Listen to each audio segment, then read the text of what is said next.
They had entered as kids, would grow up together, battle for credibility together, and would conjure up a wonderful chemistry. The core of this team had its time in the sun, but last season the shadows moved in, and all was not right with this group which once held such promise.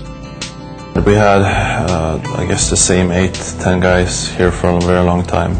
In hockey, I guess 6-7 years, which is, a very long time in this business. So you get to know the people really well. You get to become good friends. A lot of us have kids the same age. So it's tough to see people like that go, like Todd, Bertuzzi, Eddie, Brian Allen was a great friend of mine. So it's always tough when you lose people like that. But at the same time, you realize when we have the kind of year we had last year, it's going to be changes, and that's, I guess, the part of the business you never really get used to, but it's it's something you have to accept, I guess. And having said that, I think it was maybe time to make some changes. I think this team, like I said, we've been together for a long time. I think it was maybe time to bring some new faces in. With the new NHL launching a game of flash and dash, the Canucks appeared to be primed to make a run for it all. Nobody thought the unthinkable. This talented group would not make the playoffs. I don't think anybody could imagine how going into last year that we wouldn't be in the playoffs. So there was so much stuff going on, and we had a lot of tough injuries in the end, even though I don't want to use any excuses, but we went through a lot that last year. Obviously it was a big disappointment not being in the playoffs, and that's definitely one of the feelings you don't want to have again. It left a bitter taste, not making the playoffs. Yet to dwell on it serves no purpose. Better to learn from past disappointments and move forward.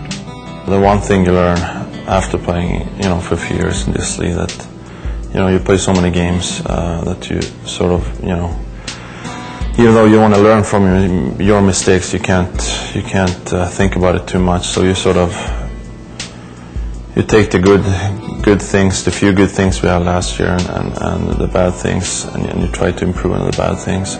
When radical change was brought to the lineup, Mattias Ohlund knew he'd have to assume the mantle of leadership, the steadying influence on a team in transition, a team seeking an identity. It takes everybody time to learn how this league works on the ice and off the ice, and obviously when you become older, you don't have the same, I guess, not concern, but you don't have the same worries you had when you were younger when it comes to the different kind of stuff that happens on and off the ice. So hopefully you learn from things that happens in the past, and as far as being an important player to this team, I think that's nothing new. That's been something that's been for a few years, so I'm very comfortable with that role. More so than ever now, Mattias Ohlund is counted upon to be the complete defenseman.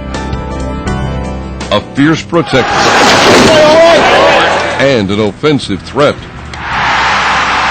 First and foremost, I'm a defenseman. I want to play good defensively and make sure I do what I can to help our goaltender out, I guess. So that's my number one priority, that for sure. But also, obviously, offense and be able to help out offensively is a big part of the game for defensemen these days, and that's definitely one of the things I'd like to and think I can improve on, and more so now with Eddie gone, who scored a lot of goals and had 50 points for us every year. It's going to take guys like myself and Sammy and some of our new players to step up in that regard and help out offensively. It is a position of constant evolution, a position of patience, where there's always something new to learn. I guess that the day you feel like you're complete, there's only one way to go, and that's downhill. So I think it's a very important,